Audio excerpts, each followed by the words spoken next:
bago pa pala ilabas ng Korte Suprema yung kanilang ruling, meron na pong lumabas na isang Facebook page, isang Facebook post sa isang Facebook page mga kababayan about sa magiging ruling ng Korte Suprema. At dito may nakakagulat pa tayo na nalaman mga kababayan dito po sa balitang ito galing po sa Bilyonaryo News Channel. Kasi sabi po dito, FB post na unang naglabas kaugnay sa desisyon ng Supreme Court sa impeachment case ni VP Sara mga kababayan. So ngayon pakinggan po natin ito at kinikredit po natin ito sa Bilyonaryo News Channel. So ito, play po natin. Bago pa ilabas ng Korte Suprema ang desisyon sa petisyon ni VP Sara Duterte, kumalat na ang isang Facebook post na nagsasabing idedeklara na unconstitutional ang impeachment articles. Ikinagulat at kinestyon ito ngayon ng ilang legal expert. Alamin ang mga detalye sa Agenda Weekend. Tsaka tingnan nyo mga kababayan yung mga lalabas dito sa balita ng Bilyonaryo News Channel, medyo magugulat kayo dito kasi mababanggit dito yung patungkol kay Bongo. And then mga kababayan, ang nakakapagtaka dito na una pang lumabas yung isang post sa isang sa isang Facebook page or sa isang Facebook account mga kababayan bago lumabas yung ruling ng Korte Suprema. And then yung post galing po sa FB post, nangangahulugan na tumutugma lahat doon sa inilabas mga kababayan na ruling ng Korte Suprema. Kasi nga, sinasabi ng Korte Suprema na yung impeachment ni Sara Duterte labag po sa saligang batas. At yun din yung nakasaad doon po sa FB post. Ano po ngayon, ipagpatuloy pa natin. Report ni Joash Malimbay. Ilang araw bago opisyal na ilabas ng Korte Suprema ang kanilang ruling sa petisyon ni Vice President Sara Duterte, kumalat ang isang post na sinasabing idedeklarang unconstitutional ang Articles of Impeachment. Sa Facebook post ng kolumnistang si Antonio Montalban, sinabi nito na ibinahagi sa kanya ng isang SC Insider na wala nang magaganap na impeachment trial. Ang FB post na umani ng daan-daang reaksyon, almost 100% accurate kung ikukumpara sa inilabas na desisyon ng SC noong Biyernes. Anya, 12 Duterte appointee SC justices ang papabor sa unconstitutionality ng impeachment proceedings. Si Senior Associate Justice Marvic Leonen ang magiging ponente ng desisyon. Samantalang sina Justices Benjamin Caguioa at Raul Villanueva raw ang hindi sasang-ayon dito. Tanging sina Justices Leonen at Caguioa na lang ang natitirang Aquino appointees. Kita nyo mga kababayan kung gaano kasakit ito. Kaya nga po sabi ko sa inyo, pwede nating irespeto yung desisyon ng Korte Suprema mga kababayan, pero mahirap po talagang tanggapin. Kasi nga naman biruin nyo, yung Duterte appointees mga kababayan, talagang mga pumabor po lahat yan para sabihin na labag sa saligang batas itong proseso ng impeachment laban po kay Vice President Sara Duterte. And then ang nakakagulat pa dito kasi mga kababayan, may mga hinahangad or may mga naipangako, di umano mga kababayan, or may mga inaasam na posisyon kung sakaling maging presidente etong si Sara dito po sa ibang ito. Ano po ngayon, ipagpatuloy pa natin. Samantalang si Justice Villanueva naman ang nag-iisang Marcos appointee. Nang ilabas ang ruling ng SC, kumpirmado na si Justice Leonen ang ponente. Pero ang naging voting process, unanimous. Kung ikukumpara sa impormasyon ng umano'y SC Insider, imbis na mag-dissent, nag-inhibit o piniling hindi bumoto ni Justice Caguioa.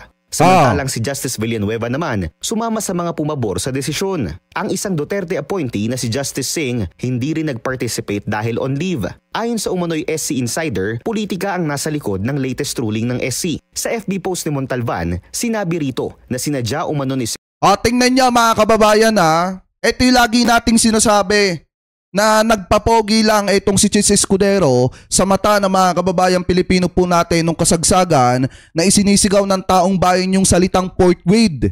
Diba kung matatandaan nyo, itinransmit ng Kamara sa Senado bago matapos yung session ng Senate mga kababayan, bago mag-close ang Senado, i-transmit na ihabol yung mga article of impeachment mga kababayan dyan po sa Senado. So ano ang dapat gawin ng Senado? Dapat mga kababayan, ang gawin nila, agad-agad silang umaksyon dyan at agad-agad dapat nagkaroon ng trial. Kaso nga lang ang problema, pinaniwala ni Senate President Chis Escudero ang mga kababayang Pilipino po natin na uusad itong impeachment trial na ito kahit hindi. Ano po ngayon mga kababayan, ito, pakinggan nyo ang sinasabi dito sa balita. Senator Chis Escudero na i-delay ang trial dahil alam niyang idedeklara itong unconstitutional ng Korte Suprema. Diba? Si Senator Bongo Umano ang nag-manage ng loyalty ng mga mahistrado na isa sa mga pinakamalaking beneficiary ng mga umano'y budget insertion ni Escudero. O ano? Ayan o. Kita niyo mga kababayan, isa sa may pinakamalaking naging beneficiary o nakakuha o nakatanggap di umano mga kababayan ng nakuhang budget ni Escudero. Ibig sabihin, si Bongo mga kababayan ang isa sa may pinakamalaking nakuha sa 142 billion pesos. At si Bongo ang nag-initiate mga kababayan or kumuha ng tiwala mga kababayan or umalam ng tiwala ng mga mahistrado dyan po sa Korte Suprema. Kaya nga nakakalungkot isipin na mukha ata mga kababayan na napolitika ito pong impeachment ni Sara Duterte. Sinasabi nila na ang gobyerno ni PBBM daw ang namumulitika pero definitely mga kababayan hindi. Dahil kung titingnan ninyo talagang maliwanag na napolitika ng mga Duterte di umano etong pag-usad ng impeachment trial dapat laban po kay Vice President Sara Duterte. Maliwanag na si Bongo ang nagplano para kuhanin yung mga tiwala ng mga mahistrado para mapanatili pala yung tiwala ng mga mahistrado dito sa mga ito. Di ba? Ito, ulitin natin ng konti. Dito sa part na ito. Post ni Montalvan, sinabi rito na sinadya umano ni Senator Chis Escudero na i-delay ang trial dahil alam niyang idedeklara itong unconstitutional ng Korte Suprema. O ibig sabihin pinlansya nila ng napakaaga ito. Talagang pinaasa ni Chis Escudero o mga kababayang Pilipino po natin na magkakaroon ng trial kahit alam naman po niya sa huli na hindi po talaga ito aabot doon at ito po ay ibabasura. Kasi nga, planchado na mga kababayan eh. So ngayon ipagpatuloy pa natin. Si Senator Bongo Umano ang nag-manage ng loyalty ng mga mahistrado. Si Bongo ang nag-manage mga kababayan ng loyalty at katapatan or katapatan nito mga mahistrado. O kaninong loyalty? Diba kaninong loyalty yan? Loyalty ba sa mga Duterte? Ako nagtatanong lang naman po bilang isang Pilipino. Diba loyalty ba sa mga Duterte? Yung sinasabi dito na minanage ni Senator Bongo at yung loyalty ba na yon ang naging dahilan para bumoto yung mga mahistrado natin na labag sa saligang batas itong proseso ng impeachment ni Sara Duterte para mabasura mga kababayan? Hindi ako nagtatanong lang naman kasi nakakagulat mga kababayan, ito pong nakita nating balitang ito. Diba talagang hindi katanggap-tanggap sa taong bayan ito? Lalo na at may ganito palang pangyayari na nangyari na kung saan minanage pala na makuha ulit yung loyalty or mapanatili yung loyalty ng mga mahistrado. Ngayon, ang tanong kanino? Diba? Sa mga Duterte ba? Ako nagtatanong lang naman. Anyway, pagpatuloy pa natin. Isa sa mga pinakamalaking beneficiary ng mga umano'y budget insertion ni Escudero. Bukod pa riyan, may reward umano si Justice Leonen sa gagawing desisyon. Yan! Ang maging Chief Justice appointee ni VP Sara. Ayan, naghahangad naman pala na maging Chief Justice. Kaya naman pala mga kababayan, kahit Aquino appointee, parang ang dating mga kababayan siya ang nagpermanente ng butuhan para sabihin na labag sa saligang batas itong naging proseso ng impeachment ni Sara Duterte. Kasi nga naman, gagawing Chief Justice kapag ka nanalong presidente, etong si Sara Duterte. Ngayon ko nakikita na kawawa pala ang bansang Pilipinas at ang mga kababayang Pilipino po natin pagdating sa proseso ng batas, sa justice system. Hindi ko po nila lahat. Pero eto ngayon pa lang sinasabi ko, tama lang yung ginawa ng mga kababayang Pilipino po natin na doon sila dumulog sa International Criminal Court. Bakit mga kababayan? Kasi pag dito pala, kawawa pala ang mga kababayang Pilipino po natin. Kung dito niliti si Duterte, si Digong, kawawa ang mga kababayang Pilipino po natin na naghahangad ng hustisya. Bakit? Kasi minamanage pala yung loyalty. Paano mga kababayan magkakaroon ng hustisya dito sa ating bansa kung yung taong lilitisin naandudon pala yung loyalty ng dapat ay kakampi natin pagdating sa larangan ng batas. Tagapagtanggol natin pagdating sa larangan ng batas. Diba? Paano kung ang kalaban ng taong bayan ay si Duterte?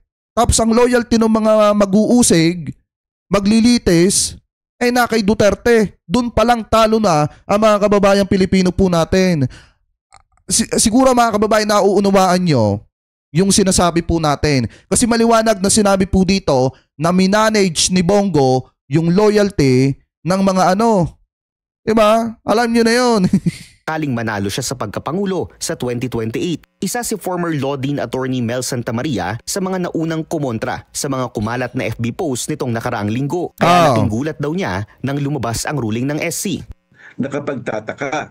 So hindi mo maiiwasan magkaroon ng speculation ang ating mga kababayan na nabasa yung... Biruin niyo mga kababayan, eto. Ngayon pa lang sasabihin ko sa inyo. Paano kung hindi matibay ang mga kababayang Pilipino po natin? Paano kung ang mga Duterte ay maraming kakampi sa Kamara? Tapos alam na naman po natin na ang Senado talaga ay solido. Yung karamihan dyan sa mga Duterte. Tapos ipina-impeach nila si Presidente Marcos, mga kababayan. Wala pala magagawa ang presidente natin. Bakit? Kasi namamanage pala mga kababayan yung mga nasa Korte Suprema. Yung loyalty mga kababayan ng mga appointee ni Digong. So wala palang kalaban-laban si PBBM. So ano kailangan gawin ng mga kababayang Pilipino po natin? Suportahan natin ang presidente sa mga para sa ikauunlad ng bansang Pilipinas at gabayan nawa sana ng Panginoon si PBBM na matapos niya ang kanyang term at mapaunlad niya palalo ang Republika ng Pilipinas. Kasi kawawa po talaga ang mga kababayang Pilipino po natin pagkatapos ng term ni PBBM kung hindi po tayo pipili ng maayos na leader. Diba? Nasusunod na leader kay PBBM yung mag-aalaga sana sa mga kababayang Pilipino po natin katulad ng pag-aalaga ng ating presidente. Kasi pag si Sara ang nanalo, kawawa ang taong bayan. Rumor na yun sa mga Facebook, Twitter, etc. na parang may leak dyan. Ayon sa Korte Suprema, kinokonsiderang unconstitutional ang impeachment articles kay VP Sara dahil sakop umano ito ng 1-year bar rule. Pero para kay Attorney Santamaria, inconsistent ito sa mga legal precedents ng impeachment cases. Tama. Dahil kahit na hindi dumaan sa committee referral sa Kamara, ang naunang 3 impeachment complaint, itinuring pa rin itong dismissed ng Korte nang matapos ang 19th Congress. So sabi ng Korte Suprema, dati kung walang referral, walang initiation. Sa desisyong ito, ang katangi-tanging ma-observe ninyo, walang nangyaring referral. Pero may itinuring na dismissal. Tama. Na itinuring. Tsaka ang pinakamasakla pa dito mga kababayan, tanging sa kasaysayan lamang po, ngayon lang tayo nakakita ng wala pang trial pero dinismiss na. Hindi pa napapatunayan ng akusado ang kanyang sarili kung siya ba ay nagkasala or hindi, pero dinismiss na po agad mga kababayan yung kanyang kaso. Na natapos ang first step. So ngayon, basta't ikaw ay nag-file, tama naman ang pagkakalendar nito, pero hindi nyo pinag-usapan at ni-refer at hinintay nyo matapos ang termino ng Kongreso, ituturing na dismissal. Ani Attorney Santamaria, hindi ka bigla-bigla na magkakaroon ng speculations sa kung mayroon bang political motive sa likod ng SC ruling na ito. Sabi nga ng isang US Supreme Court Justice, gone are the days na we treat Supreme Court Justice with a halo on their head. Na parang santo sila at hindi na nagkakamali. Tama. Paninindigan ng SC, there is a right way to do the right thing at the right time. Mayroon pang pagkakataon na magsumite ng motion for reconsideration ang Kamara. Pero sakaling hindi ito paboran ng Korte Suprema, sa February 6, 2026 pa uli maaaring simulan ang susunod na impeachment complaint laban sa pangalawang Pangulo. Ayan, Tilaki Ma'am 3, mega love shoutout po. Thank you po sa pa-member po sa ating channel. Maraming salamat po. Anyway, mga kababayan, ito. Kung hindi paboran yung motion for reconsideration ng Kamara, hindi paboran ng Korte Suprema, meron pa tayong February 6, 2026. Ang tanong ngayon, eto, paano kung sakali na tama na yung gawing proseso ng mga taga-Kamara, maidala sa Senado, maitransmit ulit yung mga article of impeachment mga kababayan, tapos hindi na naman tinrabaho ng Senado, dito natin talaga makikita mga kababayan na dapat na talaga pong i-abolish ang Senado. Kasi wala na po silang pwedeng idahilan pa pagdating ng February 6, 2026. Kasi biruin nyo mga kababayan ha, ang taong bayan, alam kong kayong lahat ay inip na po.